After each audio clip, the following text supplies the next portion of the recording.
이승만은 하와이로 망명을 떠나게 됩니다.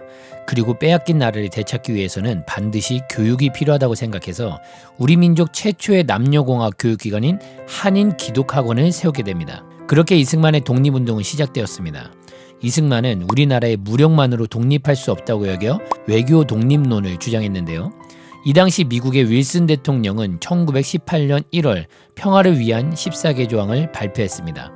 그 발표문에 각 민족은 정치적 운명을 스스로 결정할 권리가 있으며 다른 민족의 간섭을 받을 수 없다라는 주장이 포함된 것을 보고 우리나라가 강력한 독립의지를 보이면 국제사회가 도와줄 것이라고 생각했습니다. 그래서 독립운동가들에게 비밀리에 편지를 보내 대규모 집회를 열도록 건의하였고 이게 바로 우리가 잘 알고 있는 3.1운동의 시작이 됩니다. 3.1운동이 일어난 후 그 힘을 이어받아 이승만은 필라델피아에서 4월 14일부터 3일 동안 미국판 3.1운동으로 불리는 한인 대표자 대회를 열었습니다.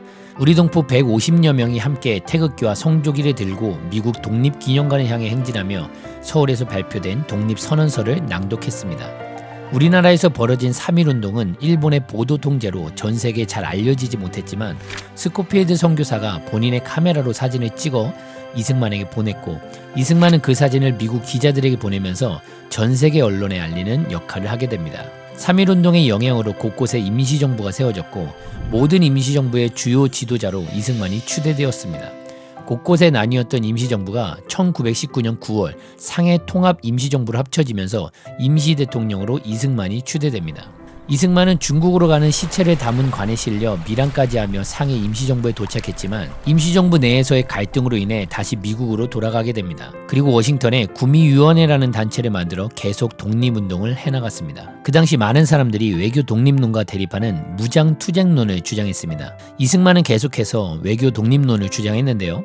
이유는 우리나라 독립군은 많아야 5,000명 정도에 불과한데 일본은 세계 3대 군사 강국으로 700만 대군을 거느렸기 때문입니다. 한 예로 청산리 대첩에서 우리나라가 일본군 1,200명을 죽였다는 이유로 일본은 우리나라 2,500채에 가까운 집을 불태우고 사람들을 사살하는 간도 참변을 일으켰습니다. 이렇게 우리나라 독립군이 일본군 1명을 죽이면 우리 백성 100명씩 죽어가는 현실 앞에 이승만은 더욱더 우리나라가 살 길은 외교밖에 없음을 주장했습니다. 외교에도 여러 가지 방법이 있지만 이승만은 친미 외교를 펼쳤습니다. 미국은 일본을 물리칠 유일한 나라였기 때문입니다. 이승만이 외교 독립운동의 한 방법으로 미국 50개 주를 두루다니면서 가는 도시마다 언젠가는 일본과 미국이 전쟁하여 미국 사람이 수없이 다치게 된다. 그러니 미국인들의 생명을 구하려면 한국을 독립시켜야 한다고 연설했습니다. 하지만 미국인들은 동조하지 않았습니다. 당시 미국은 일본과 가까이 지내고 있었기에 일본이 배신할 거라 생각하지 못했기 때문입니다. 미국인들은 이승만을 독립에 미친 늙은이라고 손가락질하며 조국 독립에 미쳐서 거짓말한다고 비난했습니다. 이승만은 40년 동안 수많은 수모를 겪었지만 끝까지 일본이 전쟁을 일으킬 것이라고 주장했습니다. 그리고 점점 역사는 이승만의 주장대로 흘러가고 있었습니다. 일본은 1931년에 만주사변을 일으켰고 1937년에는 중일전쟁이 터졌으며 1939년에는 제2차 세계대전의 조짐이 보이기 시작했습니다. 이승만은 일본이 곧 미국을 공격하게 될 것이라는 내용을 영어로 정리해서 재팬 인사이드 아웃이라는 책을 발간하게 됩니다. 이 책이 처음 나왔을 때 미국의 지식인들로부터 뜨거운 반응을 얻었습니다. 그 중에 대지라는 소설로 노벨 문학상을 받았던 펄벅 여사는 이 책은 무서운 책이다. 나는 이것이 진실이 아니라고 말할 수 있기를 바라지만 너무나 진실인 것이 두렵다라고 말할 정도였습니다.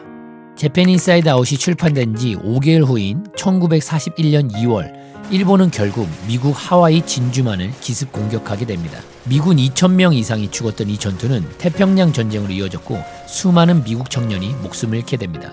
이렇게 이승만의 예견이 맞아떨어지면서 이 책은 미국인들이 꼭 읽어야 할 필독서가 되었고 이승만의 외교 업적은 인정받기 시작합니다. 제2차 세계대전이 끝나갈 무렵 미국의 루즈벨트 대통령, 영국의 처칠 수상, 중국의 장개석 총통이 모여 카이로 회담을 열게 됩니다. 이곳에서 엄청난 일이 생기는데요. 이 당시 식민지 통치를 받고 있는 나라가 100여 개국이 넘었지만 유독 한국을 지목해서 노예 상태에 놓여 있다는 표현까지 써가며 독립을 보장하는 카이로 선언이 발표된 것입니다. 우리 민족에게는 마치 독립선언서나 다름없었습니다. 그래서 대한민국이 유엔을 통해 합법정부로 인정받았을 때 이 선언이 중요한 역할을 하게 됩니다. 이것은 이승만이 한국의 독립을 요구하는 편지를 루즈벨트 대통령에게 3차례나 보낸 것이 영향을 끼쳤던 것으로 볼 수 있습니다. 일본은 끝까지 고집하여 싸웠고 그 결과 미국은 어쩔 수 없이 1945년 8월 6일 히로시마와 8월 9일 나가사키에 원자폭탄을 떨어뜨립니다. 그리고 1945년 8월 15일 일본은 항복하게 됩니다. 미국의 승리와 카이로 선언으로 우리는 꿈에 그리던 독립을 하게 됩니다. 이승만의 외교 독립 투쟁이 없었다면 우리나라는 자유와 해방을 얻는 데 더 많은 시간이 필요했을 것입니다.